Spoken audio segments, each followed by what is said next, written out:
Hello, dear Copcast listeners and followers. I think your time is now very, very well invested today.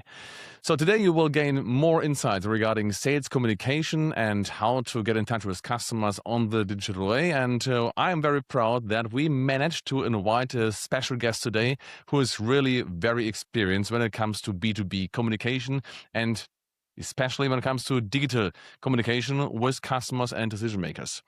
Our special guest today started his career, his academic journey with a PhD in marketing at the C.T. Bauer College of Business, University of Houston, and has focused on B2B sales ever since.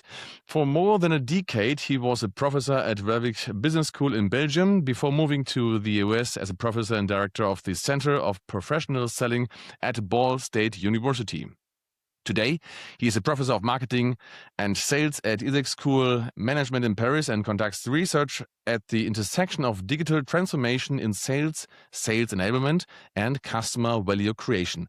For his work on solution selling, he received the IBM Faculty Award, a clear sign that this research is not only for the ivory tower, but for the real heart and sales world out there. Say hello and welcome to DEFA, Professor Dr. DEFA Rangarajan. Hi, DEFA. Thank you so much. First of all, thank you for having me on this podcast, and also for the viewers in case you're listening to it as well. And thank you for pronouncing my name correctly. A lot of people actually. Thank you. I practiced the whole night. I didn't sleep one single minute. Well, time well spent then. Yes. By the way, really, I searched on YouTube how to pronounce your last name appropriately. Yeah. Okay. Well, I want to talk about your research paper, the impact of business-to-business salespeople's social media use on value co-creation and cross-upselling, the role of social capital, because I think it is very, very important. For the listeners, I know DEFA because he publishes very, very interesting research papers. He is well known in sales science, and I cited his research papers in my PhD thesis because I think it is very helpful what he's writing here and his co-authors. And it is very important for me that the things that we find out in science are relevant for the practice. And this is the reason why I invited him to our podcast here. I have some questions, of course, for you, DEFA, and I want to deep dive with the first question.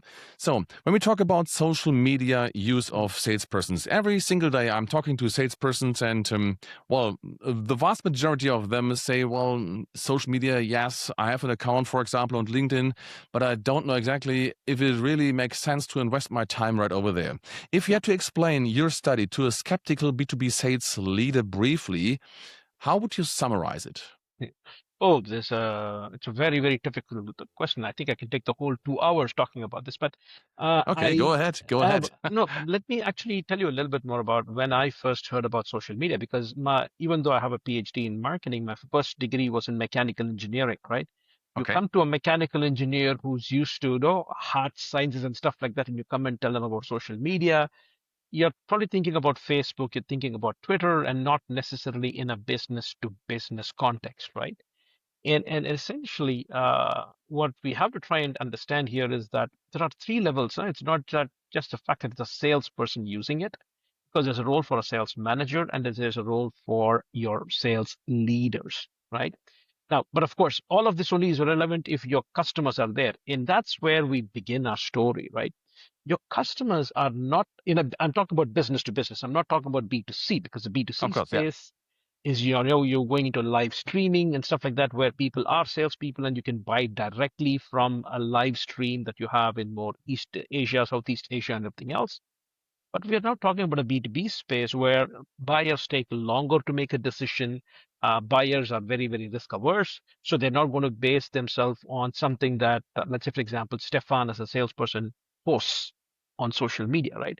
So essentially what we need to do is that we need to slowly use social media to try and act as an educator, or put an idea into the mind of the customer. It does not mean that the customer is going to buy something, but increasingly the customer has always wants to say, I want to do my research myself before I talk to a sales rep. Now, for example, there's work that was always quoted and for more than 12, 13 years. People have talked about the fact that 57% of a buying decision in a B2B situation, the buyer does their homework before. Now, if you have to believe those numbers 12 years ago, and now if you try and take a look at companies like Sixth Sense, which now are talking about things like 70% of a buying decision is made before they talk to a sales rep. Now, the question is, where do the customers initially form their or get their information from? And they're looking at different kinds of online formats. Could be from your websites. It could also be from the social media posts of your company or of you as a salesperson, right? And so essentially from that viewpoint, for salespeople, it's a minimum way of trying to make sure that you put the content out there to get the interest of your people. The key is the interest of your customers. That's how it starts from, right? So, and that's what you should be trying to take a look at. Now, of course, that is pre-sales. Now, almost everybody today, unless you're living under a rock or you're living in or you're in a very, very specific B2B industry where you have like 100 customers worldwide. For example, I could be selling turbines that goes into a nuclear power plant, and more or less I know all the power plants out there and the people who are doing it, right? But apart from that, your customers are looking at information online, and this is the best way for you to connect with them with some kind of information that you want to provide. Now that's one way of looking at this. The other way of looking at this is that I can use it to do research about my customers, because your customers today are also having social media profiles. Now, they could have it for many reasons, but they're also going to have social media profiles. And you could use these social media profiles to do research about your customers. You could do social media research about the company that you want to sell to, right? Because it's just not a buyer who is there within a customer's organization. That's one way. So I could do research about my customers as a pre-call plan. In fact, as a matter of fact, if you try and take a look at many companies right now, they expect their salespeople to do a pre-call planning, right? That is before you talk to a client, do some work. So I could do that research. So one, I could do social media to put ideas in there. The second thing is I can also make sure that I can use it for doing research at the simplest, right? I'm not talking about more complex engagement.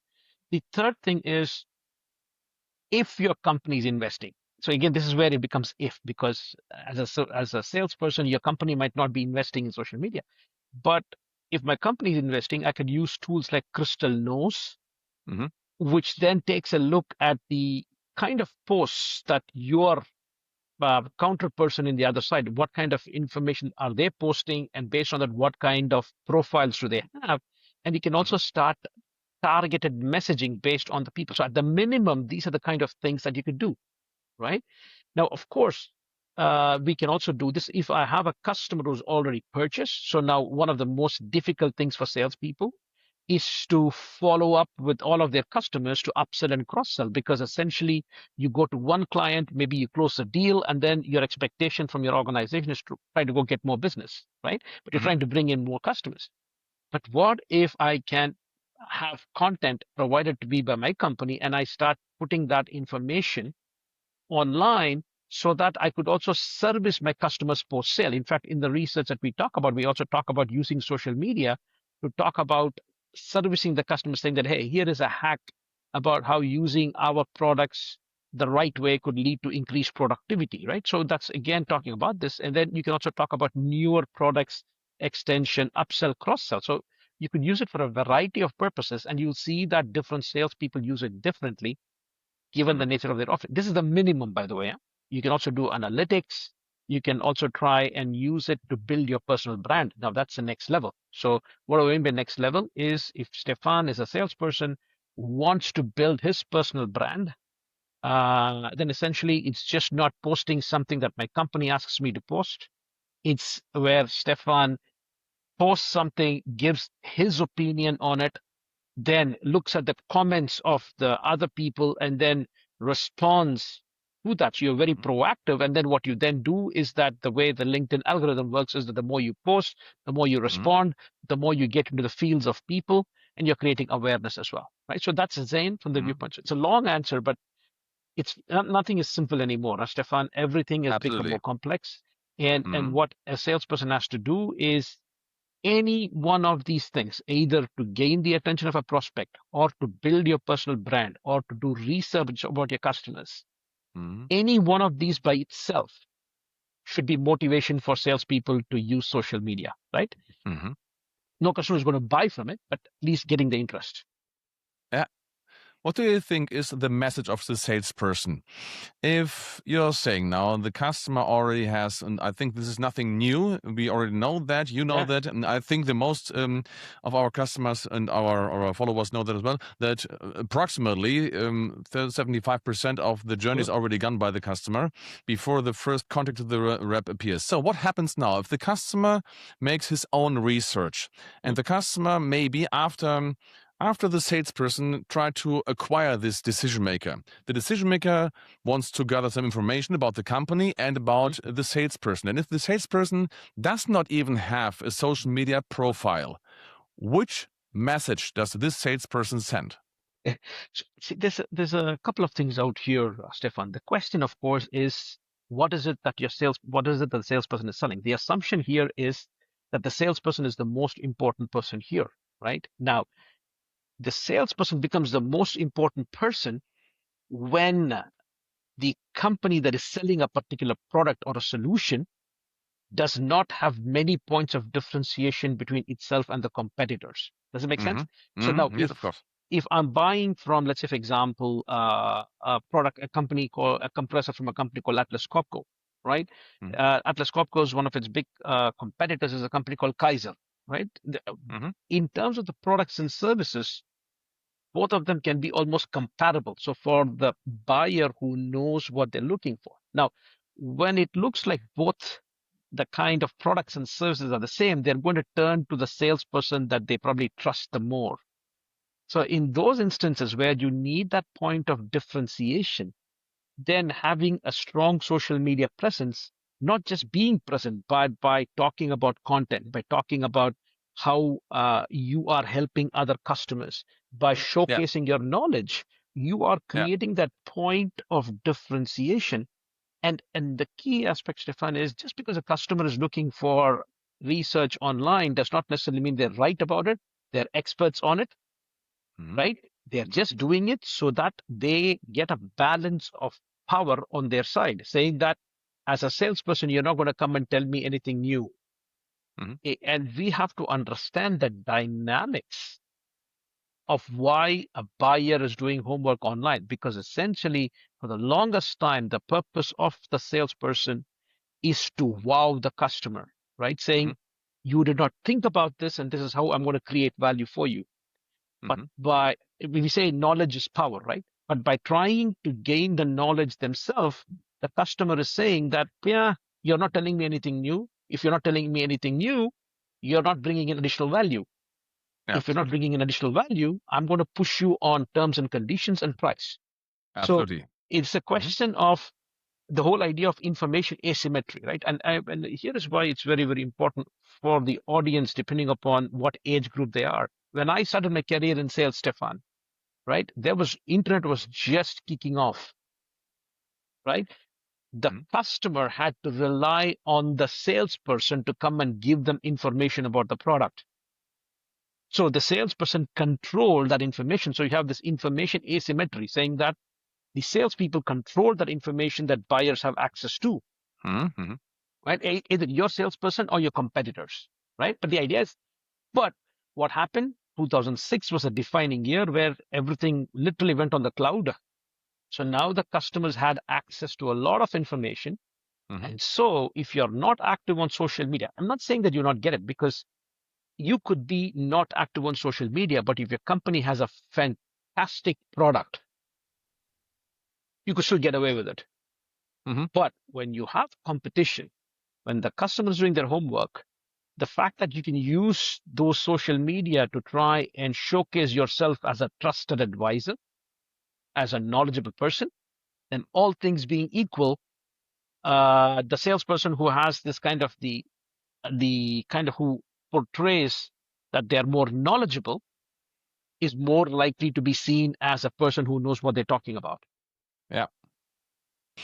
Yeah, got it. And Understand. And I think the message is quite clear. In my PhD thesis, I cited Václavic with his first axiom, what is very important in my opinion, because the first axiom underpins we cannot not communicate. And I always try to make my training participants clear. If you're the vast majority of my training participants are facing a huge competition in the market. And so far, it is absolutely right what you're saying. Then the necessity to be a great salesperson is even higher, to sell more. So that is the kind of differentiation we need. And the vast majority, especially in Germany, do not understand that the time investing in social media, being present there, so to build up trust, to be the trusted advisor, as you called it, is so important. We cannot not communicate. So in my opinion, if I don't have a proper LinkedIn profile, for example, if I'm not active on LinkedIn, if I do not deliver appropriate information, if I do not educate and entertain my customers right over there, I will have a problem, in my opinion, especially facing the AI bots standing already right over there, who can substitute me in a second if I don't deliver a value, as you said. Great. Yeah. Stephan, you said something, and that's a new line of research that I'm conducting together with one of my colleagues, is the idea that customer education is going to become key. That is, now I'm talking at the level of the sales organization. See, the fact is that a salesperson will use any of the tools available to them if they can sell more. That makes sense. But if that is the case, they need to be told very clearly what is the value in using those tools. Right? Of course. And there is a very nice paper by 3 professors. I think they're based in Germany, and one of them is a person I've had a chance to talk with before, Professor Martin Klarman, and he's at Karlsruhe Institute of Technology. And they had a paper in 2020, I think, where they talk about how sales managers should set the kind of the, you know what I mean? Sales managers should set an example for the salespeople by using social media themselves. Because a salesperson who is, again, don't forget that salespeople, if you have in your team salespeople who have been around for 25 years, who were there in sales before social media took off, right? They still need to be convinced. And if the minimum that will have to do is that their managers, if they use it, or at least, of course, and they need to set the example for that. That's number one. And the second thing is your sales leadership should also set example. If you go in and take a look, and Stephan, and that's something for your participants you should ask them to do. Ask them how many of their top leadership are active on social media themselves, not the managers. So what happens then is that you have a fundamental mixed story to be said, right? So essentially you're blaming the salesperson for not using it, whereas the sales managers or the sales leaders are not using it themselves. So I think we should be very careful in terms of how this is being done and how this is being communicated. And unless you have success stories where your managers actively use social media themselves, they then use that to showcase to their people how they can be successful in using it. And of course, the top management supports this by setting up the, say, for example, you should, a part of your KPIs is going to be your social media posts and how you connect, all that kind of stuff. It's going to be very, very hard to expect your experienced salespeople, especially who were there before social media took off, to tell them to use social media. I just want to also add this to what you said. Yeah, right. Absolutely agree. And very often they do not have the chance to learn from their managers because, as you said, usually they are not on LinkedIn or not very active and they can't learn anything from that. But I think they're facing a further problem. And the further problem is you talked about the personal branding of a salesperson. I think a very, very important value for the person, not only for the company, but for the person, for the salesperson himself or herself. So if they invest some time, they can create their own value. But especially when they're working for huge companies, there is a further problem. So let's say the fight with the internal marketing and the fight with the corporate identity. And not that seldom I hear the objection that they say, well, Stephan, I would like to be more on LinkedIn, but our company prohibits our, let's say, LinkedIn account and these social media activities. What do you hear about that in practice in your world? I think the fact is that that is something that we've had. We actually had a paper in 2016 or 17 looking at personal branding for salespeople. I'll pretty much send you that article a little bit later on.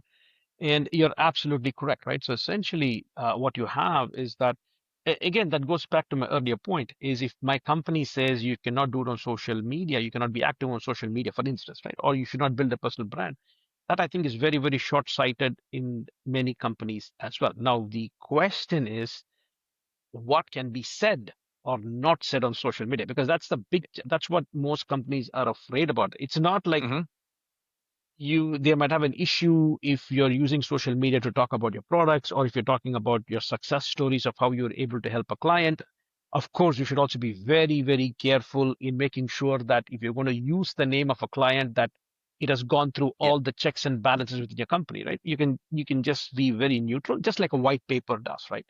But refraining from very touchy things in a B2B, things like politics, like, what's going on with your political situations, your personal views. It's not that there are social media platforms for that, right? For example, on Facebook or Twitter. I mean, not Facebook for business. I'm talking about Facebook for on your personal life, right? Or on Twitter, or I mean, X, whatever it is, right? And but even there, right? Essentially, the nature of where you are. But what you have to do is that you have to have kind of rules about what can be said and what cannot be said. Now, please note that everything that I'm saying is is for most companies, except for companies like in pharma or in tobacco or things like that, where it's highly, highly regulated, right? There it's completely different in terms of what and how you can communicate there. That becomes very important. But organizations, if they in today's day and age, if they feel that their people should not be doing things on social media, I mean, when I'm talking about social media, I'm talking about things like promoting your products, promoting your services, promoting success stories, or showcasing your talent, saying that you are representing this particular organization, you are seen as a thought leader.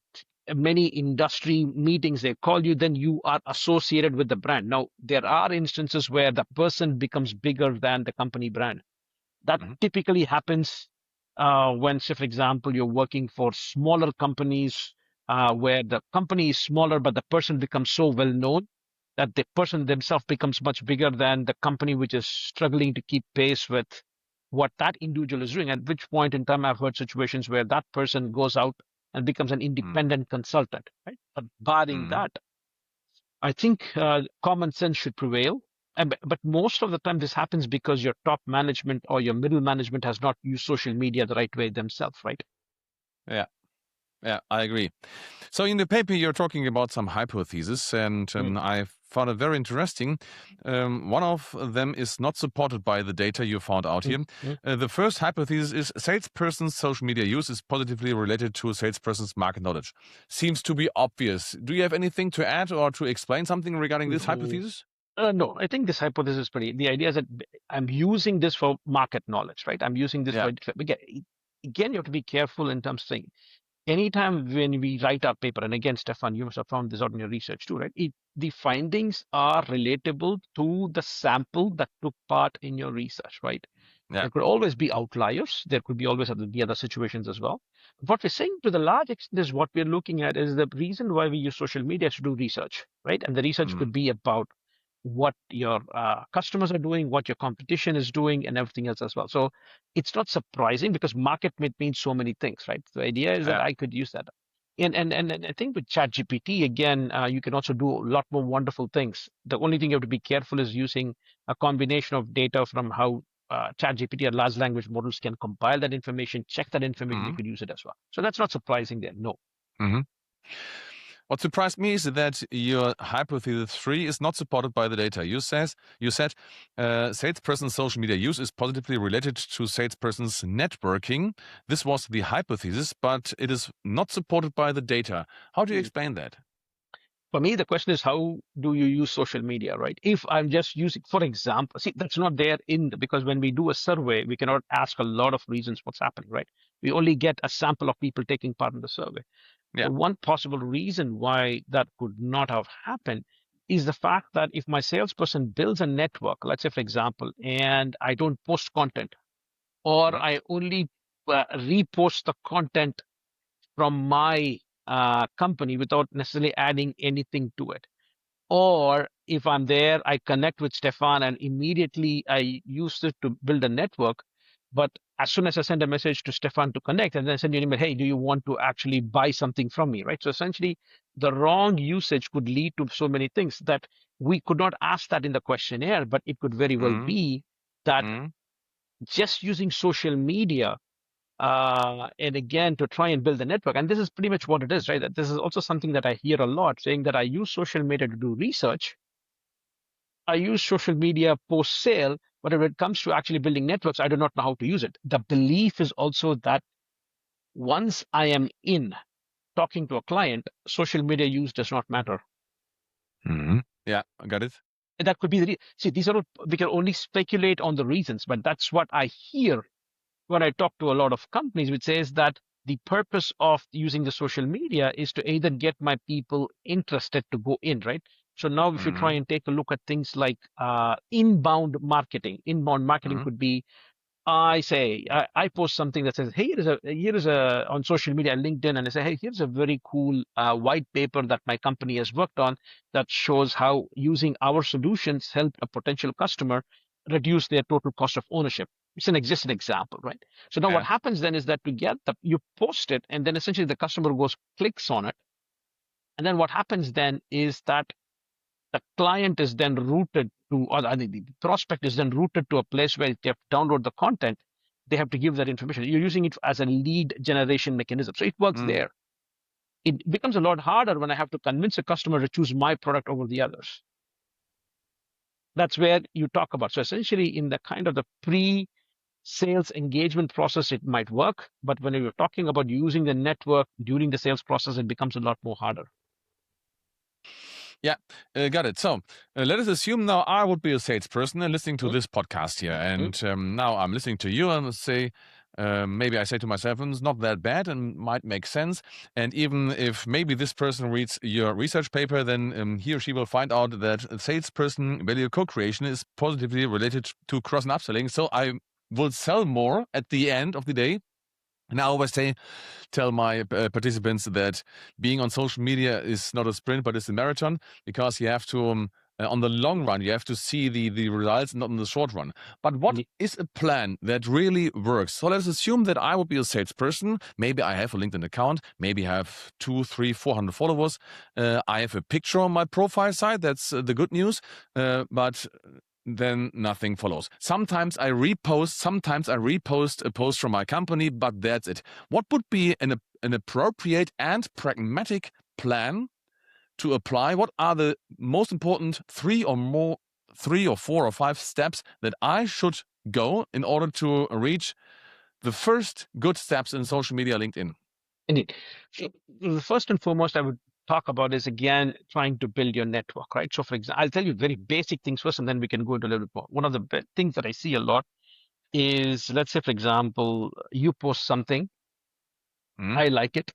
There's a potential salesperson who has been looking at my profile, sees that you and I spoke or connected, and then they send me a connection request. They send me a connection request, and there's no word on it, nothing on it, just says that, can we connect? The first thing I do is I do not accept those kind of connections, because at the end of the day is that I do not know who you are. So context is very important, even when you reach out to people that you do not know, right? That's number one.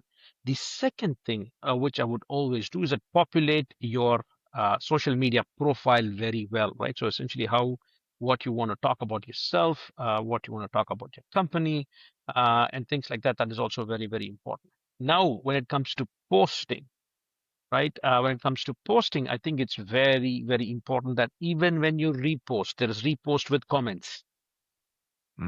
I think it would always be nice when you repost something from your customer's organization. I would pretty much try to say, okay, this is a content. I would take a look at the content and see who it is most kind of, what's the word I was looking for in English? Relevant to, right? Which are the people which is most relevant to? And then what I'll then do is that I will tag those people in my network for whom that content is going to be very, very relevant. So, Got it. Mm-hmm. right, because essentially we should also understand a little bit more about how the LinkedIn algorithm works. Because if it's going to come on your feed, then your contacts might also see this as well, Mm-hmm. right? Or if I post and I tag Stephan on it and Stephan likes it, it's going to go on my secondary connections because Stephan's connections might see what Stephan has talked about, and that might be of interest to them. So I would also not just repost, I would post some comments on it as well, right? The second thing that I would also do is that once I post and if somebody responds to it, then you have to make sure that you respond to that, as in if somebody has a comment about it, right? It could be a second or a third degree connection who is seeing that, right? Mm-hmm. And as long as it's relevant, you would comment on that too, because essentially what's going to happen then is that you are seen as a person engaging with an audience and you have something interesting to say. Now, you should also understand that in this day and age, what you say, for example, today on my LinkedIn feed, there was a post I had posted 3 months ago, and I had tagged one of my co-authors on it. And this co-author apparently had a tough time with other people in their network, and the people in their network started commenting on my feed from 4 months ago, saying that the person that was there, and they're not even my connection, right? Now, what's going to happen is they are doing it because once it comes in, it goes to all of my network too, or the networks that sees it. So make sure that you're also aware of this, saying that anything that you write gets tagged in and other people can take a look at it. So I'm saying use it positively. That is, use it positively, be accessible to this. That's what I would actually do. The next thing I would actually also do, of course, is always use this as a way of helping people that you know. It could be on a topic that is not relevant to sales at all. So, for example, now I know in the past, Stephan, we have connected and I know all that, but now that I know that you're more interested in social media, what's going to happen? Anything on social media, which I think might be relevant to Stephan, right? But I am not selling anything about it, right? But hey, Stephan, this is very interesting. The idea is you become a trusted advisor. And this is something that I saw as an equation to be a trusted advisor from, I think, a presentation from one of the directors at Deloitte, Belgium. This was way back, right? I do not know if it was his equation or he'd seen it somewhere. And he says, the way you become a trusted advisor is by showing that you're a reliable person, you are a knowledgeable person, you're a person of integrity, right? And you are focused on helping your customer or the other person rather than helping yourself. Now, you do this and the person does know that Deva is doing this because ultimately Deva will also stand to benefit from it, right? But my primary goal is to say that I want to do this because I think this might be helpful to you, right? So if I want to use social media, I have to make sure that the information that I provide is reliable and is correct, right? I should showcase this to make sure that I know what I'm talking about in my business, which is linked to your business, right? And they should know that I am doing this from a place of integrity. It's not something that I found increasingly on ChatGPT or something like that, and then they do it. So they know that if this is information, this is relevant. And then, of course, I do this, and I have the impression that you always are out there helping people. It is the best possible way of doing that. And I know that I've tagged people with whom I have directly nothing to gain, but I do this because I think it will genuinely help them. Okay. So 4 steps. Okay, yes, got it. So to summarize that point, I think is very, very, very important because very many people are struggling what to do as the next step regarding social media, what to do now. So even after this podcast, if there is a salesperson listening to this podcast and he ends up and then the podcast is over and there is his PC and there's the telephone and yeah, what shall I do now? And these are the steps that are relevant, in my opinion. So to summarize once again, being reliable, making the customer clear that I know what I'm talking about, being a person of integrity, and to focus on helping others, to focus on helping maybe the future potential customers, but not by selling something, but helping them. I would like to add one further attribute, and I'm very curious about your opinion. What about entertainment, to entertain the customers or the people on social media? Yeah, I think that's very, very important as well. Like, the fact is that it's like this, Stefan. I think if I do all the other things, then entertainment is a positive thing, right? Saying that, oh, he or she is also funny, Yeah. right? But if there's Additionally. additionally, because if there's no content, Yeah, of course. right? Or if I'm not integral, I could be a comedian, but that's not what you're there. You're there to help. So you have a problem that needs to be solved, or you're looking into a potential solution. You are Yeah. faced with something. So entertainment, if it is possible, is great. Hmm. But I think the fact that you could be the most boring person, but if the customer feels that you're out there helping them out, it's important. Now, of course, I'm talking mostly about B2B, Yeah, of right? course. Yeah, yeah, yeah, In B2B, I'm not saying that sense of humor always helps, but sense of humor is also very, very, it's also very tricky as well, right? Because it depends upon the yeah, person sitting in front of you and doing that. So essentially, yes, by now, the followers that I have on LinkedIn yeah, know that once in a while I do have a sense of humor, or at least yeah, my sense. I'm not saying it's good or bad. I'm not saying, but I have a sense of humor where I do it, and then essentially in private conversations with me, they tell me about it. yeah, And I think you were able to bring home your message, but it is also said in a Deva's way of saying it, right? And everybody's going to yeah, have their own way of saying it, right? But it yeah, will not take away from the fact that it is the content that matters. The content is the king, queen, emperor, empress, whatever it is.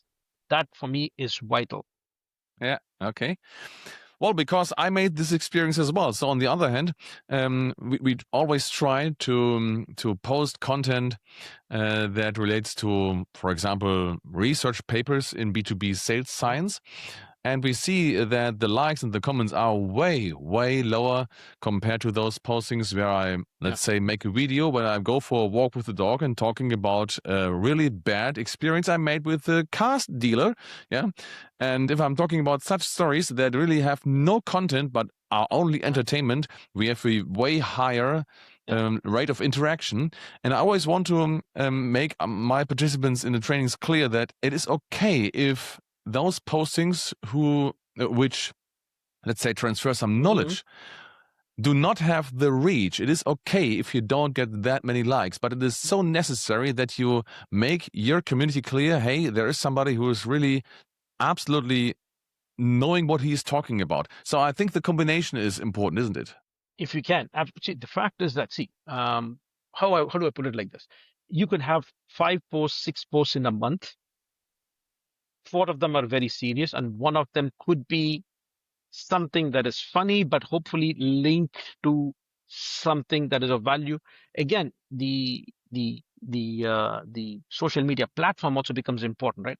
Even if Yeah. I post something on LinkedIn that is funny, for example, Mhm. it has to have some kind of content or messaging that comes along with it. Yeah, Right. I'll give you I agree. an example. So essentially, I've been posting beginning of the year, so I only have 3 or 4 posts this year so far. I Yeah, tried to do it with a sense of humor in a normal post with some content, right? yeah, yeah. But on Facebook, I have a kind of a post, Facebook, not LinkedIn, where Mhm. it was snowing in Paris, Mhm. and I was covered in snow, and I posted something that said, "Hey, the abominable snowman, the Yeti, was found in Paris." Yeah, Right? And essentially, that also garnered maybe more interest than some of the other things. But again, there is a platform for that, and you can be funny, you can be entertaining as well, but not everybody who's following you is out there to be your friend on professional social media. They're out there yeah. to maybe get something out of it as well. Okay. let's summarize that. So step number one, of course, is an appropriate profile. Then to maybe interact with others on LinkedIn and to interact with other people that you can help. Maybe you create some content. Maybe you, let's say, select some content that is relevant for those people.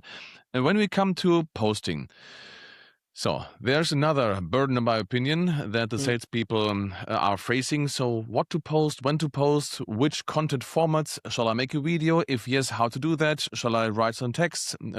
Shall I make some selfies because LinkedIn is flooded with selfies? Yes or not? So when we come to these four things that are important, so reliable, making them clear that you know what you're talking about, being a person of integrity, and to focus on helping others. When we have that in mind, the next step is, I think for sure, to have a little content plan, a content strategy. What do you expect, or what do you let's say, recommend to do as the next step regarding posting? Oh, the first and foremost, if you can and have the resources, try to understand how the LinkedIn algorithm works, right? Mm-hmm. I have never been able to understand this.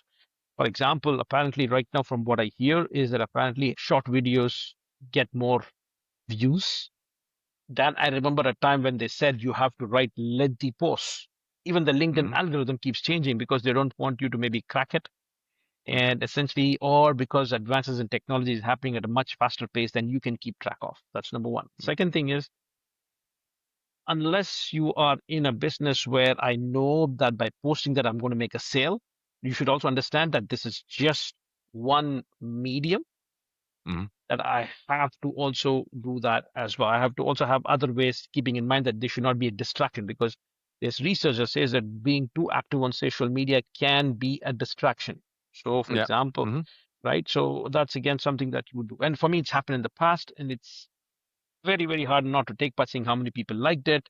What are they doing? You constantly worry more about how do I get more likes than actually focusing on the content itself. It even Yeah, comes I to got a it. point where you even start saying, oh, I've not posted anything for 1 week. So what do I do now? So now going back into that. So the reliability, if you want a reliability, of course, one is ask yourself, reliability has got to do with the reliable saying that, hey, it's Mr. Reliable Stefan. Every Monday at this time, he posts something. So there are some Mm-hmm. people in my network who I know if it's a Tuesday afternoon, they have done the research that shows that most of the time they get the most likes, or at Mm-hmm. least they get it at this particular time, they send it at a particular time, right? Mm-hmm. There's also a particular cadence. Now, I know people as well, I don't see this as much anymore. What they do is that they have content which is created, and they use tools like Hootsuite or things like that, saying that it could use different. They position saying that it posts something on Twitter, something on Insta, something on LinkedIn. You know what I mean? So essentially, the same kind of content is circulated across different things, and they do it periodically.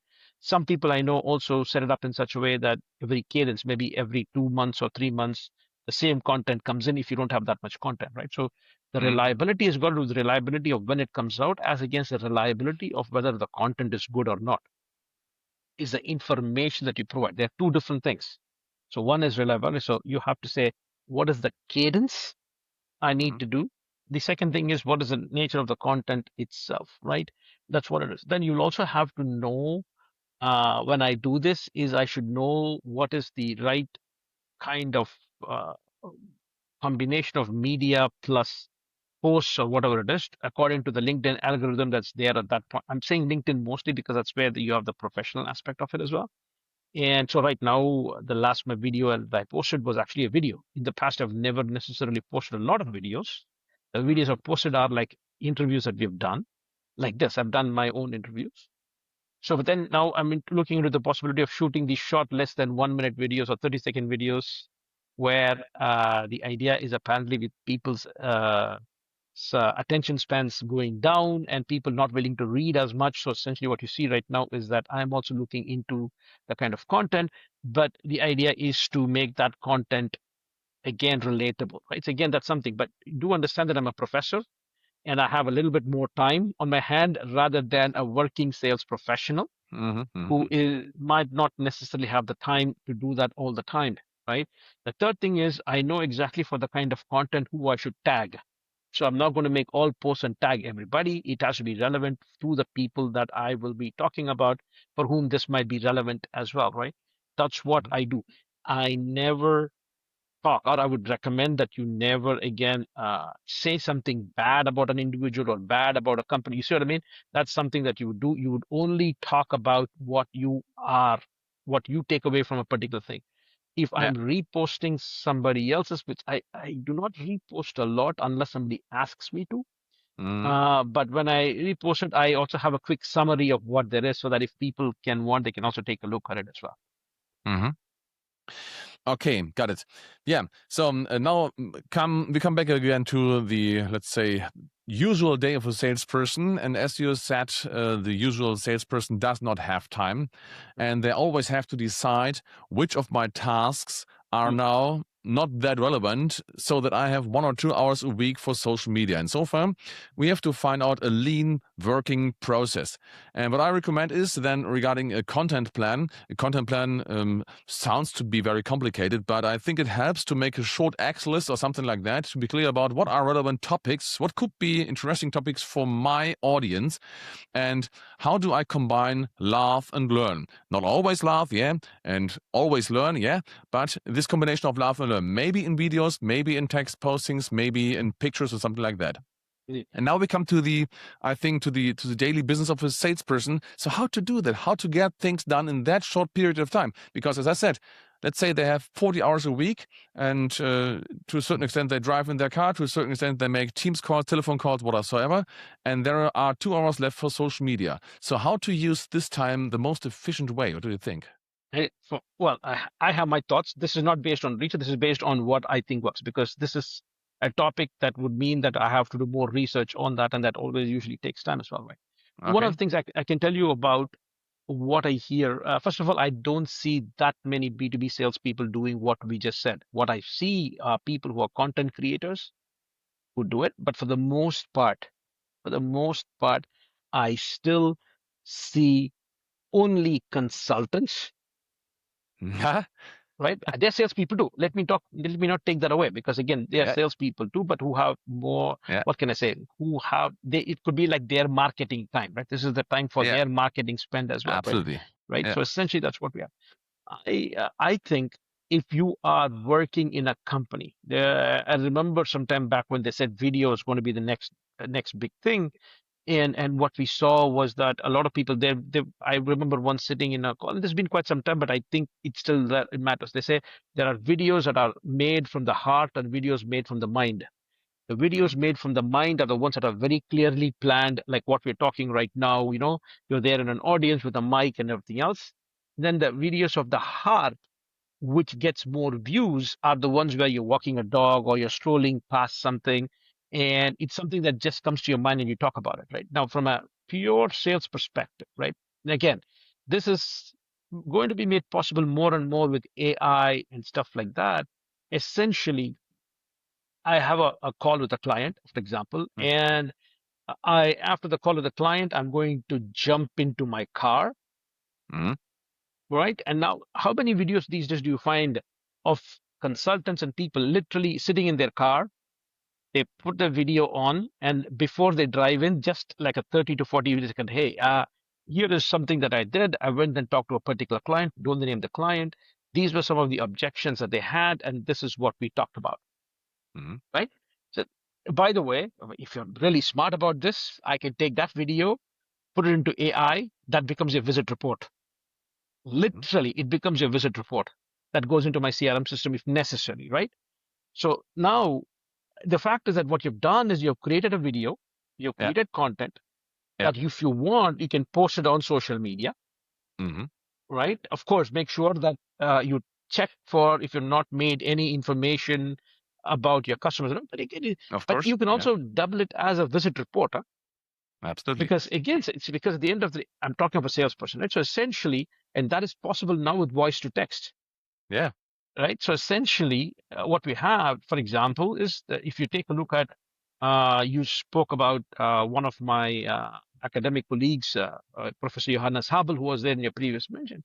He talks a lot about AI. So this is something called as conversation analytics, right? So companies like Gong, companies like Chorus, Zoom Info Chorus, these are all companies where a conversation between a customer or a prospect and the salesperson or the customer service person is recorded. It's automatically transcribed. You could do the same thing for videos. Huh?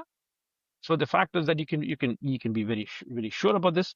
And the fact is that you start first, and you'll see that the more you use it, the easier it becomes. Absolutely. Yeah, absolutely. And this is what, as well, the vast majority of salespeople that I got to know really are struggling with when we stick to the topic video. They are really afraid of making a video, Yes. and this is a great idea. Yeah, so you can combine on the one hand making a report from the with it with making some content, and I think this content option would be very interesting for the LinkedIn users because they want to hear some stories, some real world stories. I don't think they like to see the next AI generated text, but they want to see and hear real world stories. And if this video is made good, I think it is really trust building because I always tell my participants here in the trainings, hey, it's so important. It is not important that the video is perfect. It is important that it is authentic. Indeed. That's exactly that's what we say is authentic is made from the heart. The idea is that if it's made from the mind, it's it's all scripted and everything else. I mean, there is a place for that too. Huh? There's a place for that as well in what you do. But the video from that's pretty much what it is. In fact, my last video, which is I had one where I interviewed somebody, but there's another one where it's me, and it's like a 30 or a 40-second video that my daughter shot for me. And they essentially, my daughter is 13 years old. And then now I've told her that every time I want to make a short video, I give her €5 if she makes it for me, right? The idea is that she then does it with a simple phone, but you can also do it yourself, huh? Absolutely. When we're talking about making content, and let us assume that the salesperson really now makes a plan for him or herself. Yeah, to say, okay, this is my profile. Maybe I can pimp my profile a bit with an inspiration from AI. Maybe I start to make a short content plan. Maybe I start to produce the third content pieces, and then I start to post it either on LinkedIn directly or with any other tools like Authored Up, for example. We use it here. So doing that, I built my social capital. In your research paper, you're talking about social capital. How do you define that? How do you define this term? And the social capital is all the kind of social connections that you build that can help you in your task, right? It could be internal to your firm. What do we mean by that? So if you take a look at the salesperson today and you go talk to any B2B salesperson, you ask them, what is a bigger challenge to you? Is it selling to a customer or selling to your own internal parties? And what you'll find is it's a lot harder for me to sell internally to my production, to right, to my marketing, right? In every single case, yeah. Absolutely, right? So if I build my social networks within my company, right, it will make my job easier. When I go to a client and the client asks me a specific question, I go back to the people that are like, hey, can you help me out here? That's what. So you're building social capital, which can be within the firm, right? And here, there are tools like Slack. There are tools like Microsoft, and they call them enterprise social networks, right? ESNs, or I don't know what the new term is. Should you be active on that to make sure you build your internal social capital, because that is going to be extremely critical when a customer comes to you with a non-standard request. Yeah. Right? Essentially, it could be, hey, we want you to do a pre-sale. We want you to give some specifications. We want some more clarifications, or we want extension of payment terms, or the packaging is not always good. So you have all of these different kind of things, right? So that's internally you build it up.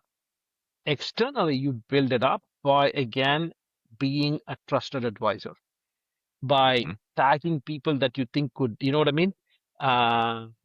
Could be benefited from the particular kind of message that you have. Or if they post something, say, so for example, if Stephan posts something, I will also post something encouraging there so that that post gets magnified. You know what I mean? So you build the social capital because you never know when it can come to help you. Right. So, for example, I've used it in the past and tell my students to use it as well to say, for example, if I'm going to be talking to a particular client and that client is a second degree connection, I can reach out to my social capital, so either internal or external, and say, hey, I'm going to be talking to this person. What information can you provide me about him or her or them? Or can you also give me a mutual introduction to them so that it's a lot easier because you are no longer an unknown entity. You're being introduced to them by somebody that they know, right? So the more social capital you have, the better it is. And Stefan, how many times have your salespeople in your audience help the people in the social capital with things that they absolutely did not have anything to do at all? It could be even simple things like, hey, I am looking for a ticket for this particular thing. There, of course, sometimes you'll do it because I need to keep that person happy. But a lot of times, if it becomes very, very common to you, you say, hey, I know somebody else, I can help them out. And you'll come to a point where you're not doing it with the explicit idea that they're going to come back and help you someday. But if it becomes inherent in you, you could leverage social capital to do things for your clients that goes beyond what your B2B professional relationship is. And that's how you build personal trust. I have, when I was doing my dissertation, I had my professor and his name is Eli Jones, and he's worked with another doctoral student of his, and they were looking at this idea of business trust and personal trust. Right? The idea is personal trust is where I will know about your family, I will know about what is happening. And that we do that in sales as well, right? Remember? We talk about in sales saying that when you go talk to a client, get as much information about their family, about their kids, about that kind of stuff. Why do we do that? The idea is we are going to use that information. And initially, it starts out as information that I can use for my help. But once you get close to them, it becomes personal trust, saying that, hey, I'm going to go visit, for example, the graduation ceremony of my contact's son or daughter, right? That's happened a lot. Huh? So from that viewpoint, so yes, initially it will start out as business trust, but it will go on to personal trust, and that personal trust will come back and drive things to you. But please note that just because you build this trust does not mean that if what you're selling does not create value for the client will not buy from you. I mean, what I'm trying to say is the client will say, Stefan, I like you. You are the godfather of my son or daughter, all that, but your company's offer is not good enough. Yeah. Which means that you should not take that for granted, saying that if your offer is not good, that the trust alone is going to get you far. Not necessarily. Absolutely. I read a study a few weeks ago that described that AI will replace those sellers who only sell about relationship.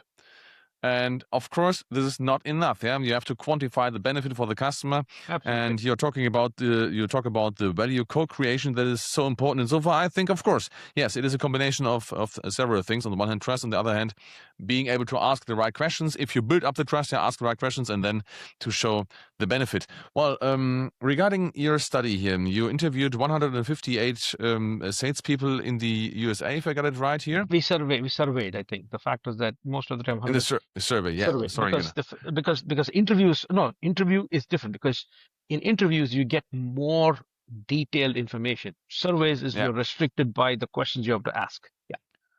Okay, a positivist approach. Okay, regarding your data, what are the 3 most important findings regarding your research? What do you think, if you summarize them, the 3 most important findings?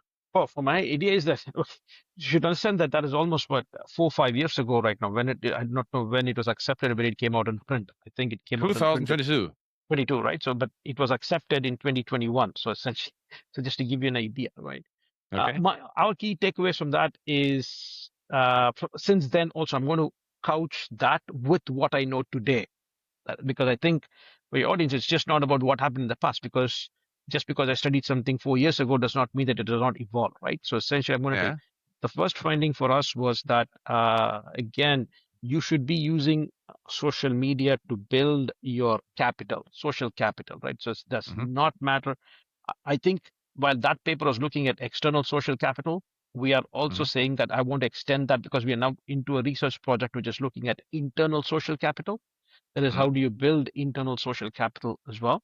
That's number one. The easiest and the simplest way to use social media is to do market research and find out which customer should I be focusing more efforts on, or which people should I be focusing more efforts on, right? Now, that finding was 3-4 years ago. Now, I remember 2022 November is when a lot of things changed, when they announced the more broader public, a little known company called ChatGPT, right? And large language models and everything else. So now with large language models, it's also using those to find much more, scraping the information and doing all that kind of stuff so that I can use that kind of information to do market research about that person whom I'm going to talk to and stuff like that. So essentially, it's going to help me be more prepared for that conversation. That's something. That's the second thing that you will also have to do. The third thing from our studies, but of course, is the fact that post-sale servicing your client is going to be very, very important too. That is the idea that most of the time, if you think that as a salesperson, your job is only to the point of getting that customer in and then saying goodbye, I think you should also be using social media to continuously keep communicating with your existing clients so that you're trying to help them out, not just to the point where they've made the sale, but you're constantly looking at helping them out. That's going to be very, very important.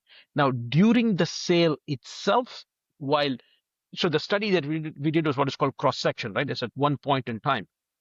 But you and I know if we are looking at standard traditional B2B, the sales process is much longer.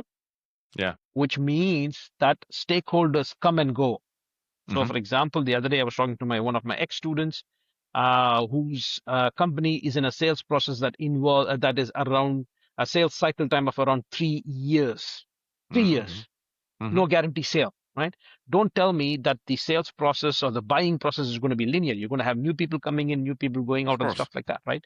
Yeah. So essentially, this is where your social capital is going to come and help you to try and see who are the new people coming in, what information can I gather about them. So our study did not necessarily find support for that part in the actual sales process. But I think the way the buying process is becoming more and more complex, you really have to use that. It might not look very obvious that during the sales process or the purchase process, social media might not help you a lot, but it will help you a lot because of the fact that you're going to be using a lot of content and you're going to be using your capital to try and also inform the people within the customer's organization who keep changing as well. Yeah. Oh, and by the way, of course, if you want to link it to another study, is that nowadays you also need to build your personal brand. We didn't talk about it in that paper. Yeah, I think it is a separate topic, and I will invite you once again to this topic because personal branding is I think, so important as well. In the light of being aware of the fact that I think you researched this number. I cited it in my PhD thesis. 6.8 in average people are involved in the decision-making process in B2B sales. Are you familiar with this figure, 6.8? Yes. So I think this is, it was quoted in my paper, but it was quoted from a work by, at that time was down the part of Gartner. It's Dixon and all. So they were the people who wrote the Challenger sale. Okay. So 12 years ago was 5.4. Yeah. Then it went up to 6.8. Then I think it went up to 9.4. And now, if you believe the company 6sense, which is a company that does a lot of account-based marketing, ABM. Essentially, now they say, depending upon what the customer is buying, it might even be between 11 and 20. But you should also understand that the 11 to 20. 11 to 20 people involved in the decision-making process. Yeah, process. But again, do understand, but these are not repeat purchases. Yeah, okay. Yeah. It's very interesting, right? So essentially, the 11 to 20 are those kind of purchases. If it's too simple, it's automatically done almost online. Yeah. If it is too high-end and complex, then it's 4 or 5 people because it's really expensive. It's a CEO making a decision. Yeah. It's where it's very interesting, right? Essentially, we cannot take a look at buying process. See, that's the whole point when we try and take a look at a lot of business books, because they have to simplify things to sell. But we know in reality, in your audience, you're going to have salespeople whose sales cycle time is 2 months. Yeah. You'll have people whose sales cycle time is 12 years, 3-4 years. Huh? I have one of the participants in my program they sell windmills. Yeah. Sales cycle time is 3 to 4 years, out of which 2 years is just writing the specifications. Huh? In Germany, we have 10 years at least. Yeah, but 10 years, 10 years is literally all the way to include all the stakeholders before you put a wind farm. Yeah. I am talking absolutely. about decision to even say for that windmill, what are the specifications you need? Because then you have to do your studies, you have to go to the municipalities. That's a completely different beast altogether. Absolutely. And this is the reason why we always recommend to manage your buying center appropriately.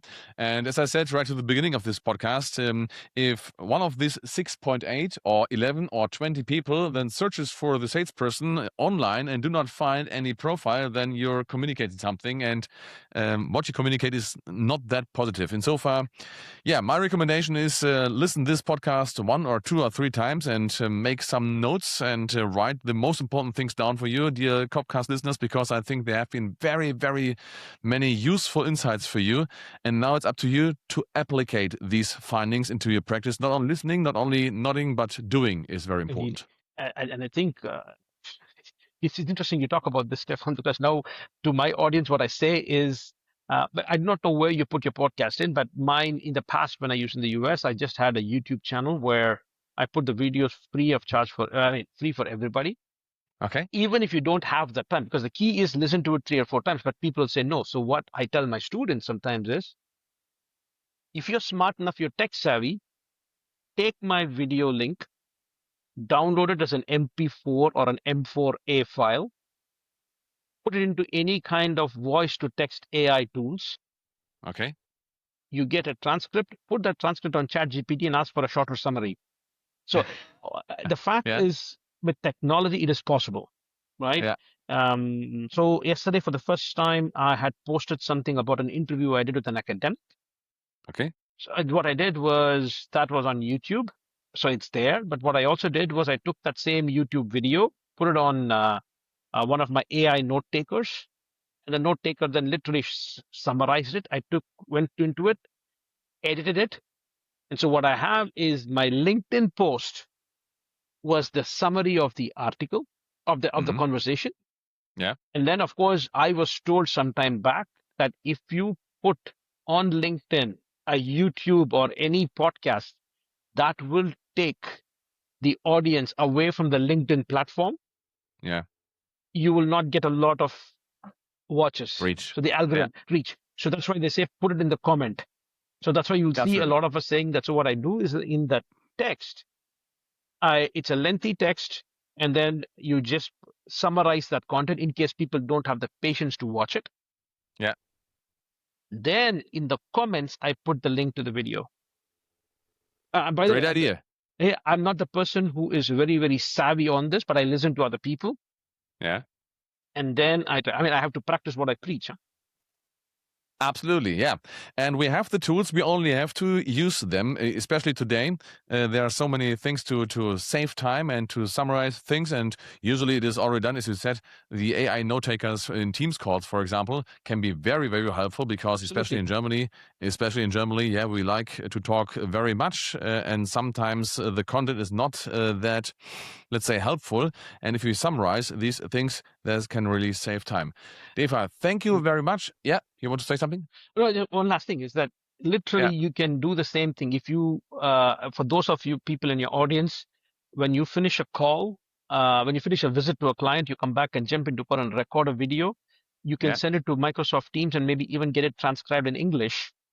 Yeah. If you want the same thing in English. So the idea is, right, we should be smart. Otherwise, technology is going to eat into what we do, but we should also be smart to exploit it as well. Yeah.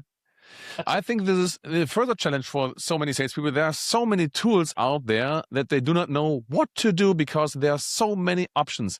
For example, we use Sonix for the transcription, and I see that here at Riverside, where we use transcribes automatically to the language you want to. So, of course, I think next podcast should be which tools are relevant regarding AI and regarding other helpful tools regarding social media, for example. So what to use at the tool set side could help, I think, very many salespeople as well. But this is part of the next podcast.